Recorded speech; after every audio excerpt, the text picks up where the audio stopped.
Praise the lord, హల్లెలూయా. దేవునికి స్తోత్రం. ప్రభు పరిశుద్ధ నామానికి మహిమ కలుగును గాక.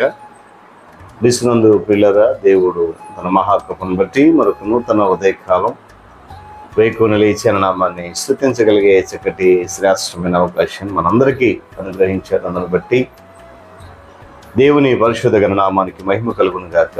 క్రీస్తునందు ప్రియులైన దైవజనులు, స్నేహితులు, విశ్వాసులు, సహోదరులు ఈ కార్యక్రమాన్ని వీక్షిస్తున్న ప్రియ దేవుని బిడ్డలందరికీ మన ప్రభువును లోకరక్షకుడైన యేసయ్య పరిశుద్ధ నామంలో శుభాభి వందనాలు తెలియజేస్తున్నాను. మీరంతా బాగున్నారు కదా? చాలా సంతోషం. మీరంతా బాగున్నారని విని ఎంతగానో సంతోషిస్తున్నాను, ఆనందిస్తున్నాను, ప్రభువును గణపరుస్తున్నాను. రండి, ఏ దినం కూడా మిమ్మల్ని ప్రేమతో ఆహ్వానిస్తూ ఉన్నాను.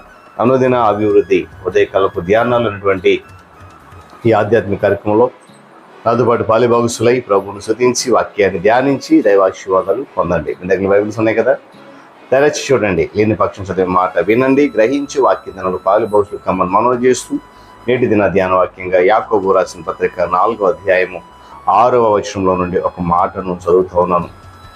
దేవుడు అహంకారులను ఎదిరించి దీనులకు కృప అనుగ్రహించును. దేవుడు తన పరిశుద్ధ మాటలు మన కొరకు దీవిస్తున్న గాక. తల వంచి కళ్ళు మూసుకున్నట్లయితే ప్రార్థన చేద్దాం. వాక్య ధ్యానం కొరకు ప్రేమ కలిగిన మా తండ్రి, వందనాలు ఆయన, నీ కృపలో, నీ కాపుదలలో, నీ సన్నిధానంలో నీ ప్రియ కుమారుడు మా రక్షకుడు యేసు నామము ద్వారా, నీ పరిశుద్ధాత్మ ద్వారా ఈ ఆధ్యాత్మిక కార్యక్రమం నడిపిస్తూ అనేక మంది బిడ్డలను బలపరుస్తున్నాం, పాలిభాగస్తులు చేస్తున్నాం. మరింత మందిని పాలిభాగస్తులను చేయండి, మీరు మహిమ పొందండి. యేసు నామమున అడుగుతున్నాం తండ్రి, ఆమేన్. చాలా సంతోషం ప్రియులారా. చదవని వాక్యం మనందరికీ కూడా చాలా సుపరిచితమైనటువంటి వాక్యం. చూడండి, 1761 నుండి 1834 వరకు జీవించినటువంటి ఒక మిషనరీ గురించి 2 మాటలు నేను చెప్తాను.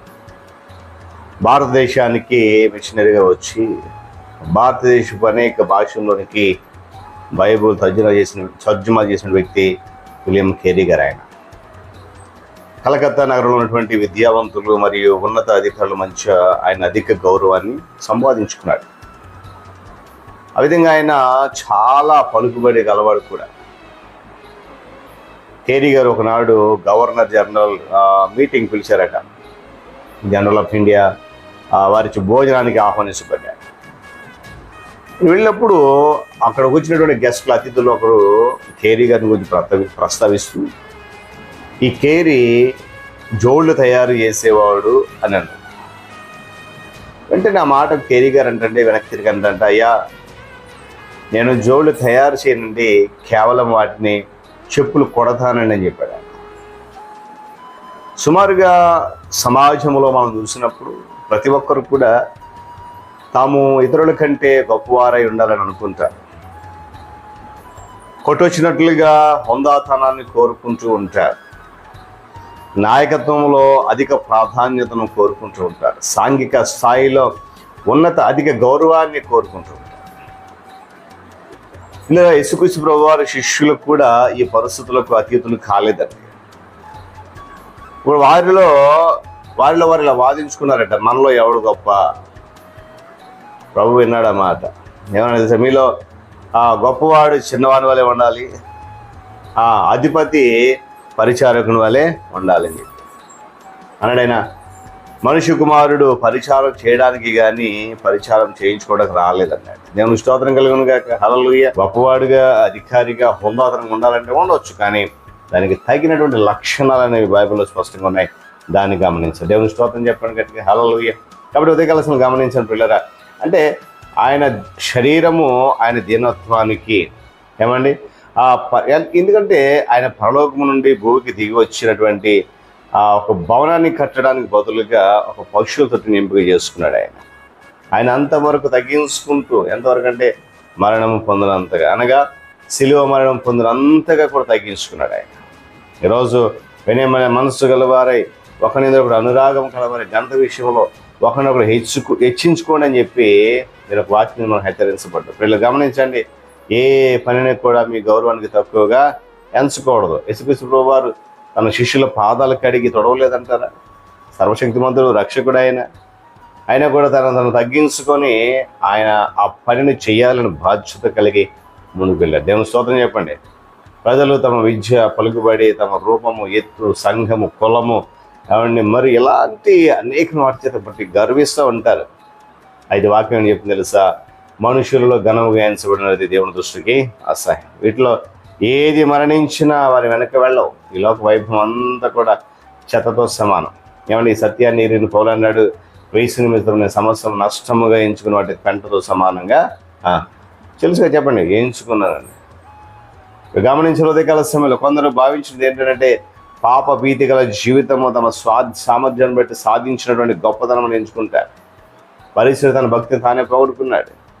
అయ్యా నేను ఇతరుల వల్ల ఉండట్లేదు, కనీసం సొంత వల్ల ఉండట్లేదు, నిజాయితీగా ఉన్నాను, దైవం భావిస్తున్నాను కదా. శంకర మాత్రం దూరంగా ప్రార్థన. ఈ ఉదయకాల సమయంలో దేవుని గమనించండి, బైబిల్ చెప్తుంది ఏంటంటే తాను నిలిచున్నానని తలంచుకున్నవాడు పడిపోకుండా ఉండడానికి జాగ్రత్తగా చూసుకోవాలి. కనుక మనము దేవుని కృపను సమృద్ధిగా పొందుకోవాలంటే దీనత్వం చాలా అవసరం. ప్రభువారు దీనుడు ఈ లోకానికి వచ్చాడు, దీనత్వం కలిగి దీన శరీరం ధరించుకుంది. కానీ ఈరోజు మహాగణుడిగా ప్రపంచ నలుమూలలకు కూడా అనేక మంది చేత ఆరాధించబడుతూ గౌరవించబడుతూ ఉన్నాడు ఆయన నామము. కనుక నిన్ను కూడా ఆయన హెచ్చించాలనుకుంటున్నాడు. అందుకే నా నామం ఎరిగినాడు కనుక అతనిని గణపరుస్తుని చెప్పి దీని ఒక వాక్యం చెప్పింది. ఉదయకాల సమయంలో ప్రియ దేవుని బిడ్డలు గమనించాడు. నువ్వు దీనుడిగా ఉంటావు, అహంకారిగా ఉంటావు. అహంకారిగా ఉంటే దేవుడు ఎదిరిస్తాడు. దీనుడుగా ఉంటే దేవుని కృప నీ మీద సమృద్ధిగా కనుక దీనత్వం కలిగి దీనులమై ఆయన యొక్క వాక్యానికి అనుకూలంగా మనం మలచుకొని మన జీవితంలో ఆయన యొక్క మార్గం నడిపించుకుంటూ ముందుకు కొనసాగుదాం. దేవుడి మాటలు మన కొరకు దీవించును కాదు. తలలోంచి కళ్ళు మూసుకునండి. ప్రార్థన. ప్రేమ కలిగిన తండ్రి వందనాలు. మహాగణుడ, మహోన్నతుడ, సర్వాధిపతి, సర్వశక్తిమంతుడ, సర్వోన్నత సర్వోన్నవాడ, ఇక వందనాలు. ఇదిగో ఆధ్యాత్మిక కార్యక్రమం అనుదినము నీ కృపచేత మీ ఆత్మ చేత జరిగిస్తున్నందుకు స్తోత్రం. మరింత బలపరచండి. అనేక మందిని పాలుభాగం చేయండి.